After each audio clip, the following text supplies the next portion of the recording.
Quais são os reflexos disso aí no futebol de uma maneira geral? O advogado Marcel Belfiore, que é sócio da Ambiel Advogados, especializado em direito desportivo, está aqui conosco. Doutor Marcel, obrigado aqui por atender a Nova Brasil. Bom dia, Heródoto, é um prazer. Doutor Marcel, casos de corrupção não são novos no futebol brasileiro, né? Eu me lembro lá atrás, já falava, esse juiz está na gaveta. Era assim que a gente falava, né? Mas geralmente o pessoal olhava para o juiz, não olhava para os jogadores. Agora parece que a coisa está mais ampla, posso dizer isso ou não? De fato, não é novidade isso que a gente vê no futebol e no esporte em geral, né? A gente brinca que, às vezes, essas fraudes em resultados, elas existem desde que existe o esporte. Sobretudo porque apostar no esporte sempre foi algo corriqueiro. Mas é verdade, os principais escândalos que existiram no esporte, de certa maneira, eles sempre envolveram a arbitragem, né? Claro, você pode buscar casos internacionais que têm envolvimento maior de jogadores, de dirigentes, mas principalmente o caso mais emblemático que teve aqui no Brasil, que foi no Campeonato Brasileiro de 2005, envolvia árbitros e não atletas. E aqui a gente está vendo uma situação, não vou dizer que é a primeira vez, porque de fato não é, mas uma situação mais ampla e agora envolvendo o Campeonato Brasileiro da Primeira Divisão, com envolvimento efetivo de jogadores. Então, Marcelo, no passado, você provavelmente não se lembra, mas tinha a tal da loteria esportiva, tinha que fazer 13 pontos. Quando o time perdia, o pessoal dizia, tem a zebra, e a TV Globo botava uma zebrinha, aquela coisa toda. Aí começaram a suspeitar que alguns daqueles resultados tinham sido manipulados, né, para que alguns ganhassem e não ganhassem. Mas isso foi lá na época ainda que tinha papelzinho para arriscar. Hoje, com a internet, né, com a tecnologia digital e a chegada dos sites internacionais, as pessoas fazendo, vamos dizer, apostas, por enquanto é fora do país, mas tem, sei lá, centenas de sites fazendo apostas, isso tomou uma dimensão gigantesca. Sem dúvida, sem dúvida. As apostas esportivas, elas se popularizaram com a internet.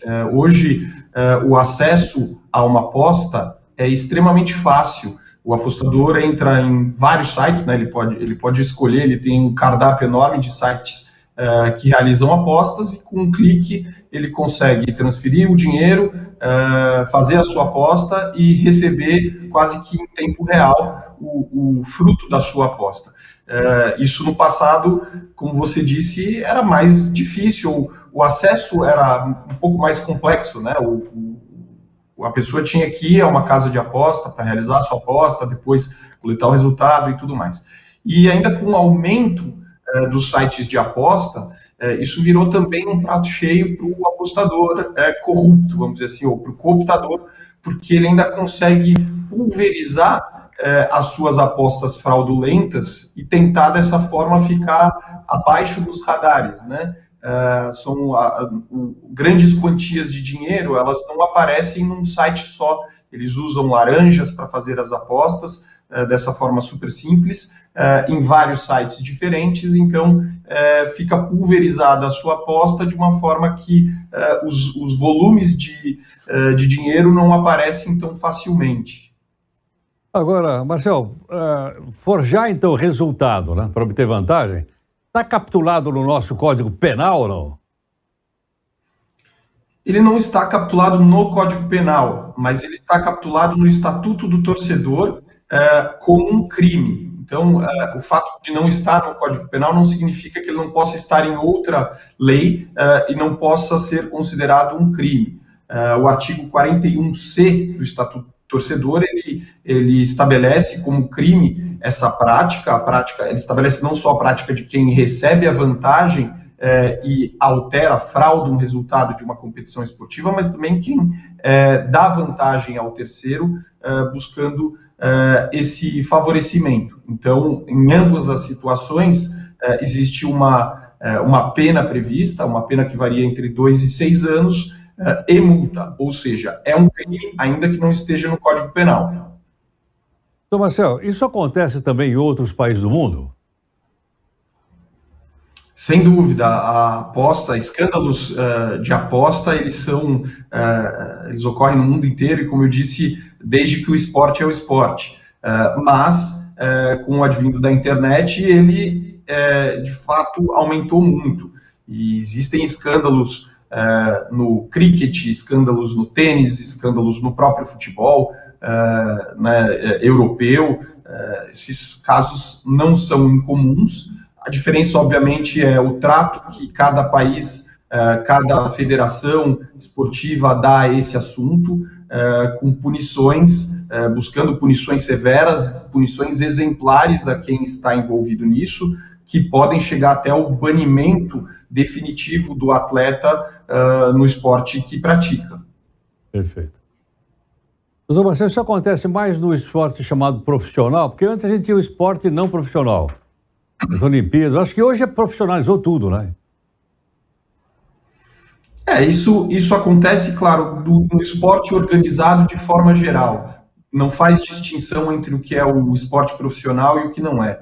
É claro, as pessoas tendem a apostar, os volumes financeiros estão nas competições em que há transmissão televisiva, em que há acompanhamento, em que a pessoa consegue apostar e acompanhar o resultado do jogo. Mas também existe aposta justamente nos esportes que têm menos apelo público, onde as fraudes podem acontecer sem que sejam percebidas. Quando você faz fraude, por exemplo, na primeira divisão do Campeonato Brasileiro, os holofotes estão todos lá, todo mundo está assistindo o jogo, todo mundo pode ver um lance e desconfiar. Isso no esporte não profissional ou nas divisões de base, ainda que sejam profissionais, elas podem acontecer sem os holofotes.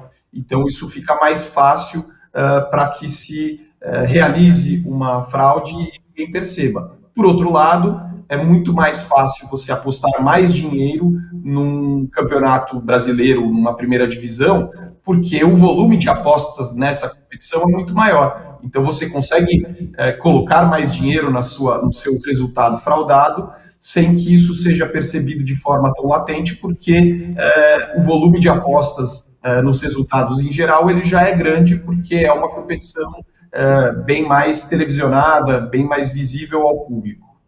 Perfeito. Ô Marcelo, muito obrigado por atender a Nova Brasil. Eu que agradeço, fico à disposição, bom dia a todos. Muito obrigado. Doutor Marcelo Belfiore é um advogado especializado em direito esportivo. Está aí, portanto, então, as consequências de casos de corrupção, não só em futebol, como ele falou, mas também em outros esportes.